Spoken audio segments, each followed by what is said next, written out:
I have long looked forward to an opportunity to make this video. I will be reviewing the second book here in the stack. This is the Cambridge Concord wide margin.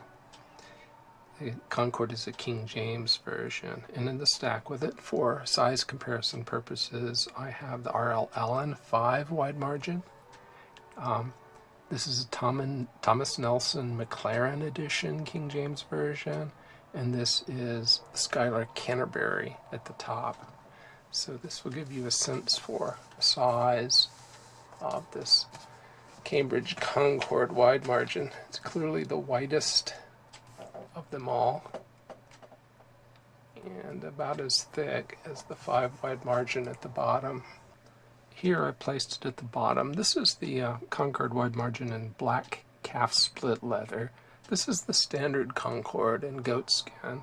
This is an Allen 6C, which has the Brevier Clarendon text block, same text block that's in the Allen 5 wide margin. And this is a Cambridge cameo with the Apocrypha. By far the largest Bible in this stack. And I think the thing that's most interesting is how it compares in size to the Concord itself. Much larger book. Let's take a brief look at the clamshell box. It opens to one side. The front. We have the ISBN. And the back giving you highlights of the contents. Black letter text, wide margins all around. Translator's preface. It's the translators to the readers. Pronunciation marks. The bold figure references we'll talk about. Smooth, opaque, resilient, lightweight paper. This one is the calf split cover, as we've mentioned. Little blurb about Cambridge University Press. I think this is Cambridge's model number here. The ISBN again, and a sample of the text. Overall, the dimensions are 9 and 11/16 inches tall, 7 and 7/8 inches wide, and it is 1.7 inches wide at the spine, so it's 1.7 inches thick here. The text, as is usual in older King James Version Bibles, is arranged in 2 columns. Each column is 49 millimeters wide, so you have 49 millimeters here to here. That may help. And there are about 37 characters per line. So in a tightly spaced line, there are about 37 characters. You can have as many as 56 lines in a column, and that is what you have here, because there are no breaks. The page dimensions are 231 millimeters edge to edge, that's 9.09 inches tall, and 182 millimeters left to right, that's 7.17 inches wide. Margins are rather wide. At the top of the page, from the top of the text here on the left to the edge, ranges between 22 and 24 millimeters. The inner margin can be as much as 33 millimeters. It's usually less than that towards the center of the book. The outer margin ranges between 33 and 34 millimeters here. And at the bottom of the page, from the bottom of a descender to the edge, you have 35 to 37 millimeters. The text here is not line matched, but the paper is reasonably opaque, as we shall see, so it really doesn't create much of an issue. Words that the translators add for smoothing that do not represent words that are in the original language are in italic type. Pronouns for deity in the King James Version are not capitalized.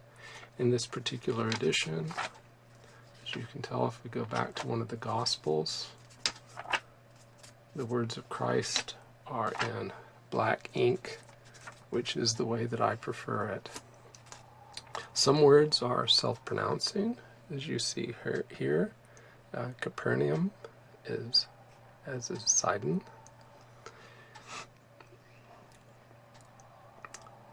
In the Old Testament, it uses the standard Lord rather than Yahweh or YHWH, which you have in some modern translations. There are page top headings. They're in an italic font that's about 8.5 points in height. And there are center column references and text and translation notes, and these are in about a 6-point font. So let's look at these 6-point-ish font notes and references in the center column. You'll see that there's a bold numeral and it switches sides. The bold 9 goes with verse 9 to the left. The bold 18, the bold 19 go with verses 18 and 19 to the right. So Isaiah 28:2 and Jeremiah 4:13 reference this verse to the left. And because there's a full stop between them, there's a period here, they're referring to different portions of the verse. You'll see that the text of the verse has no raised letters in it, as is usual for center column references. And so you're somewhat, you have somewhat less resolution in terms of what the reference is referred to in the verse than you would in, say, a Cambridge cameo. The references are in page order because of that. So the references are aligned with the page. They do not start anew somewhere down on the page and then begin to refer to the right-hand column, as is usual. Now let's take a look here. At 10, it says, think or conceive a mischievous purpose. From as far as I can tell, these text and translation notes are the same ones that were in the original King James Version. I'm going to try to bring over my facsimile and show that to you in it. So we were looking at verse 10, and there it is. Or conceive a mischievous purpose, right here to the right of my thumb in the original. In general, in this edition, new books do not begin on a fresh page. So First Epistle of John begins down the page right after 2 Peter ends.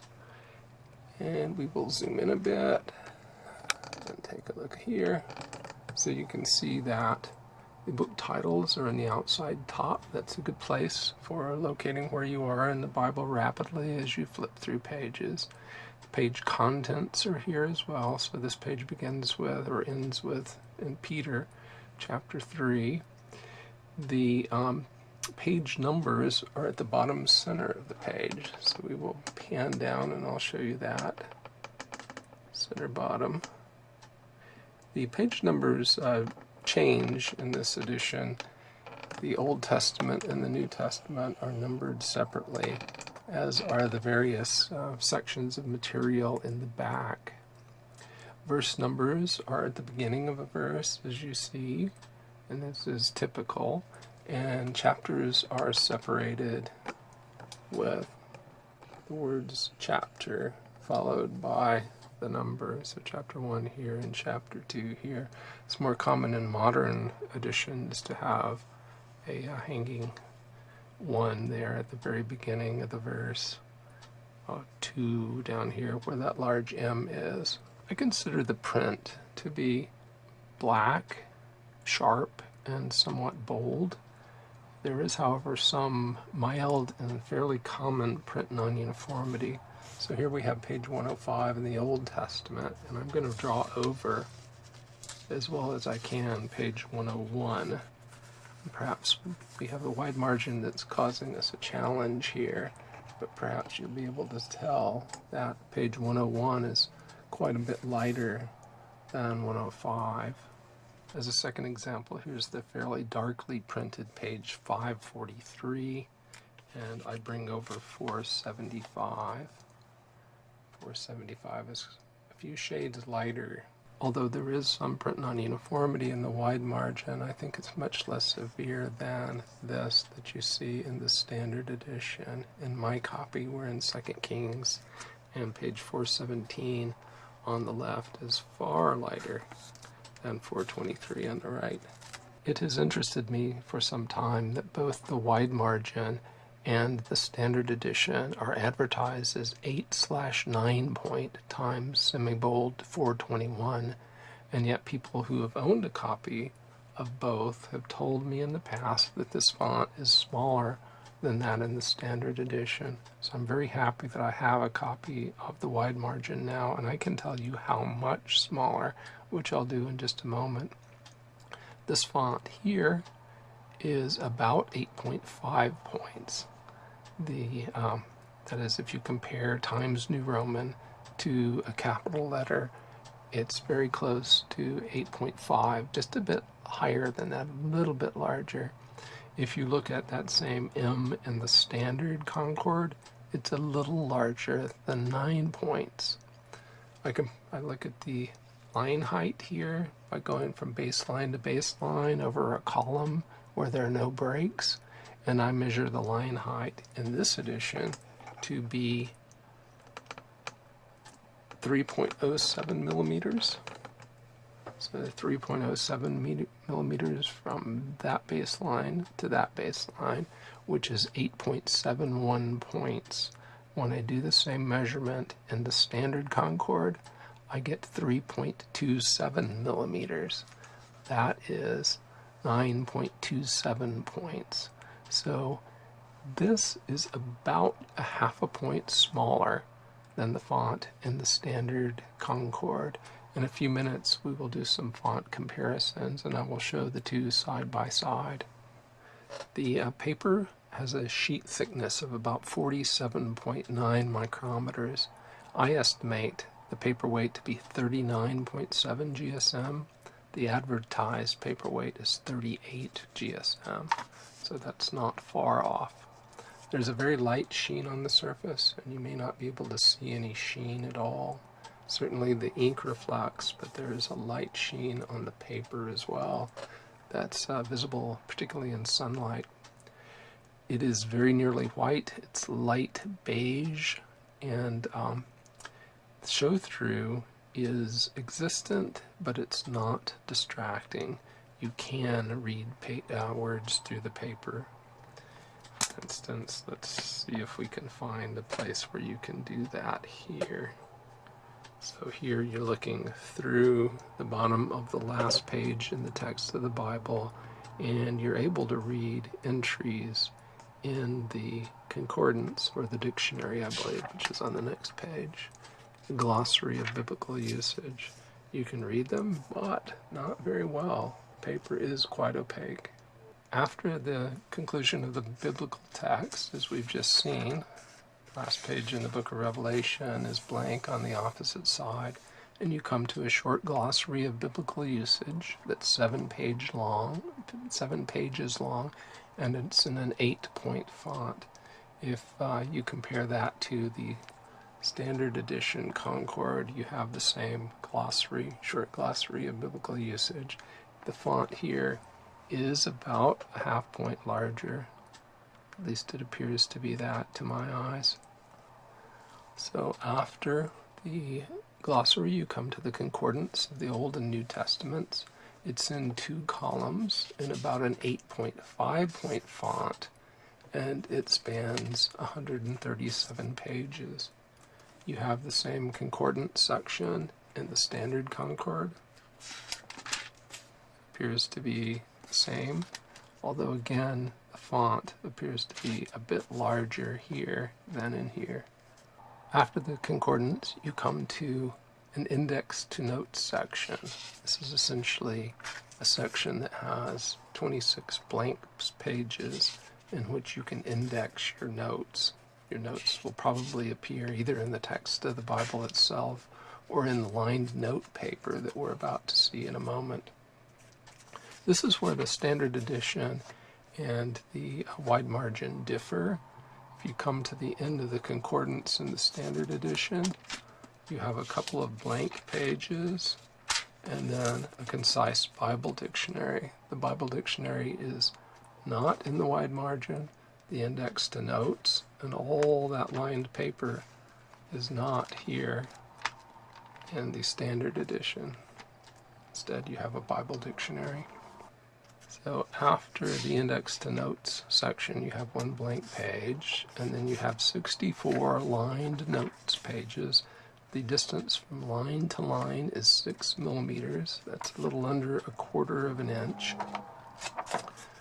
64 such pages, and then we return to conformity with the standard edition by having Cambridge Bible maps with a map index. The map index is color-coded, so black refers to settlements, red to political entities like nations, green to physical land features like mountains and deserts, blue to water like rivers and seas, purple is roads and routes, and orange to urban places like Jerusalem or buildings. The map index covers 8 pages.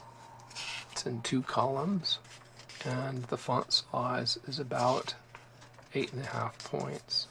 And after that we have the 15 color. These are the standard Cambridge maps. They are on semi-gloss paper, so that you can write on these. They are fairly detailed and nicely done. They're appealing. I personally prefer the Oxford maps, but these are quite good. They stay out of the gutter, as I may have mentioned. And you'll see that it's Cambridge content on an Oxford cartographer's base. So there is the Cambridge style numbers, model numbers, along with the ISBN on that page. So unlike the standard edition that I have it in goat skin with an edge line construction, which makes the hinges rather stiff and makes it difficult to see down into the gutter. Here, you wouldn't have the problem with the gutter here because you do have the wide margin, but you would have this issue with the pages coming in at a steep angle. Here you don't have that at all because of the paste-off construction.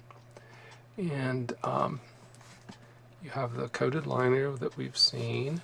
Let's see if we can show you the red and gold head and tail bands. Definitely a sewn binding.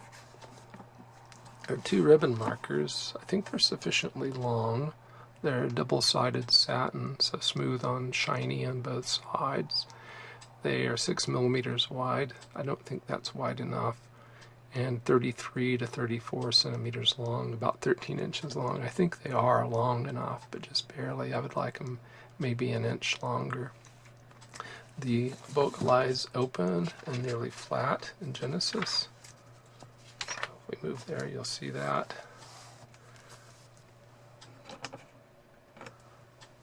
Move that down here to Genesis. And because of the wide inner margin, you really don't have any difficulty with the text being far from flat anywhere inside the volume. Now contrast that with what you see with the standard edition, or the standard edition in goat skin at any rate. Let's see if we can move things out of the way to look at this well. You have trouble here. I'll move over into Genesis.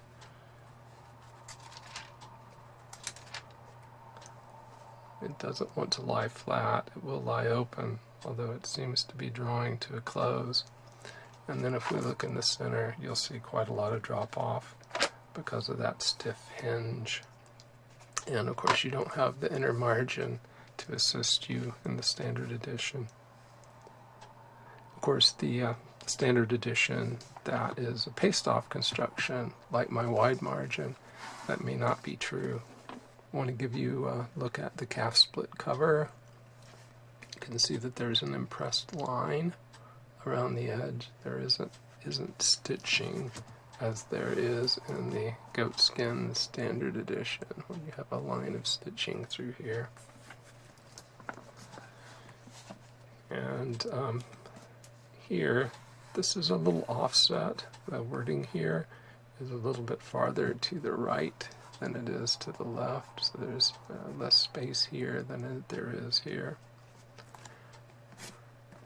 It's a very nice cover though. I think it's quite sturdy. You have gold-covered gilt page edges here, and the black calf split edition. In goatskin editions, you tend to have art gilt edges, so it's gold over red, as here in my copy of the standard edition in goatskin. As you enter the volume, you see the same paste-off, paste-down construction, a presentation page on a matte piece of paper, heavier piece of paper than Bible paper, half leaf, the title page, the copyright page, which includes this royal crest, British royal crest, which has a lion and a unicorn on it. This is, as I understand it, the crest of the kings and queens of England. And it says, God and my right, Lion of England, and the unicorn of Scotland. Cambridge University Press. This edition was first published in 1996, and you'll see down here that it says, as I mentioned earlier, it's typeset in 8/9 point times semi-bold 421. Just for the fun of it, let me bring over the standard edition. We'll look at the copyright page there, and you'll see that the standard edition says that it is typeset in 8/9 point times semi-bold 421.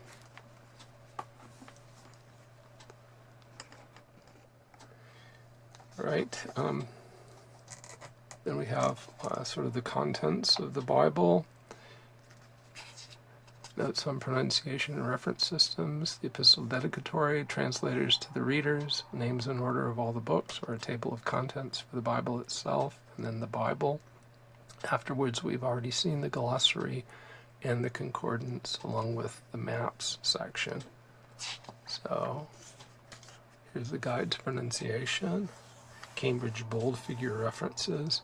I've already explained how to use the references there.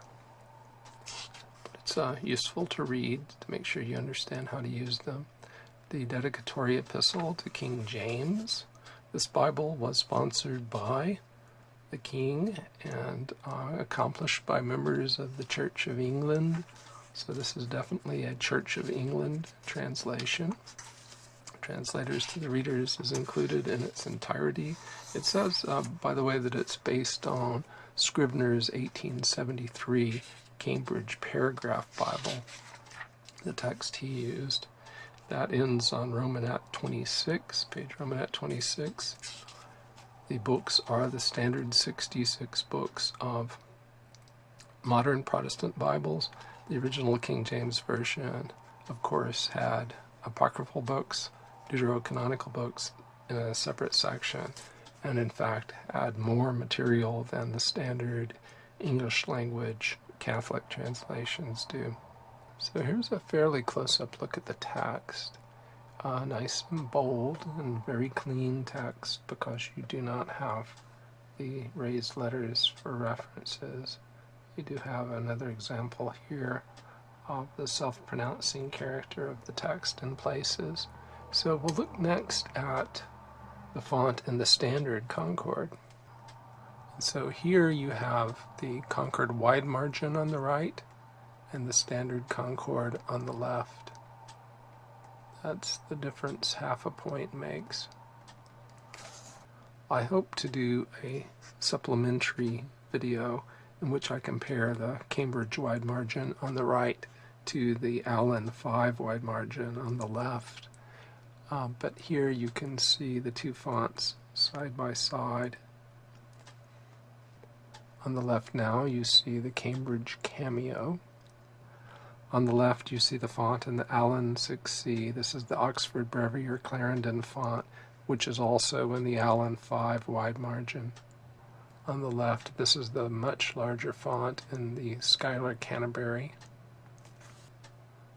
Now on the left you see the font in the Nelson McLaren series King James Version, also a much larger font. On the left here is the Oxford Brevier Blackface. The paper here is yellowing a bit in my old copy, but just concentrate on the font and that will give you a sense for the size. On the left here you see the font in the Church Bible Publishers edition of the turquoise, that is their facsimile of the Cambridge turquoise. I've zoomed out a bit now to show you the font in the Trinitarian Bible Society's Westminster Reference Bible. It also has a wide margin here with references in it, so I did have to zoom out a bit to be able to show you both at the same time. And finally on the left you see the font in a Cambridge New King James Version wide margin Bible.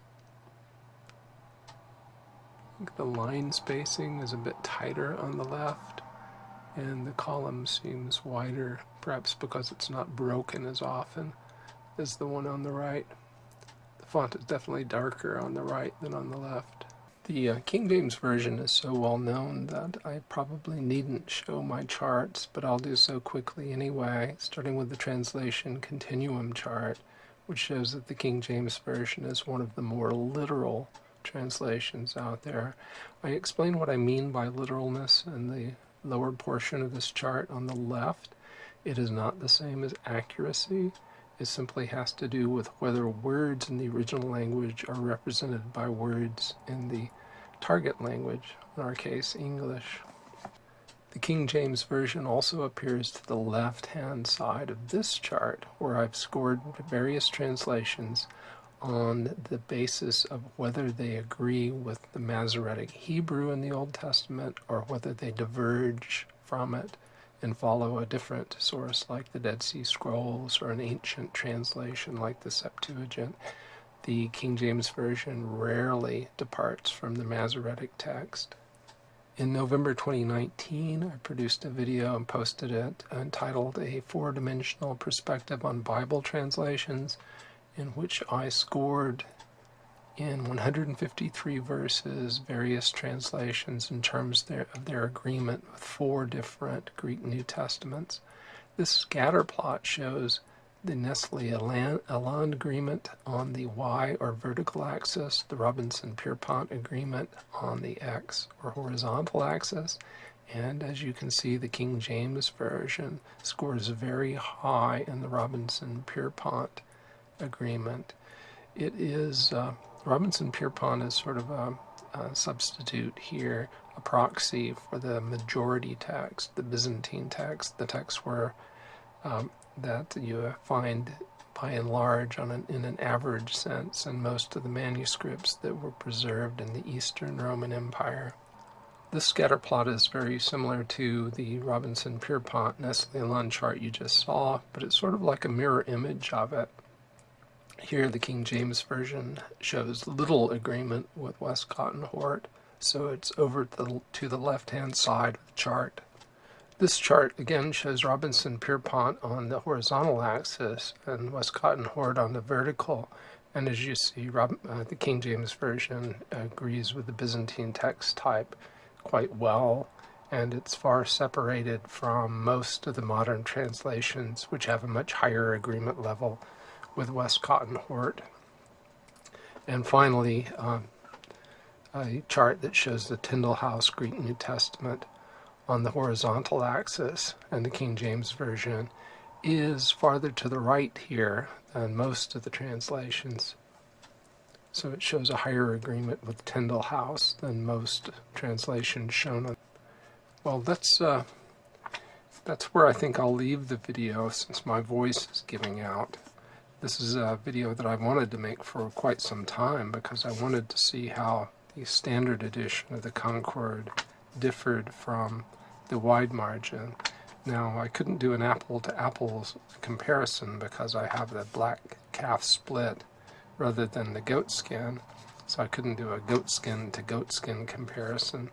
But at least we can look at the text block and see exactly how different the font size is. Even though the two fonts are advertised as the same, it is definitely smaller, about half a point smaller here. What I hope to do in a supplementary video is compare the text block of this translation with that in the 5 wide margin, the Allen Bible, which is another possibility if you're interested in a King James Version wide margin. My copy here is in goatskin, so we won't do a cover-to-cover comparison, but we can do a text block to text block comparison, and we'll look at things like the font size, the amount of margin space per word on a page, and we'll think about things like whether the center column references are more or less useful when you don't have the raised characters here in the text. So I appreciate your time. Thanks very much for watching. Hope you found this as useful and interesting to watch as I did to make it. Thanks again, and don't forget, if you haven't liked the video, please do so. Hit that like, thumbs up button, and subscribe to the channel if you're so inclined. Thanks again.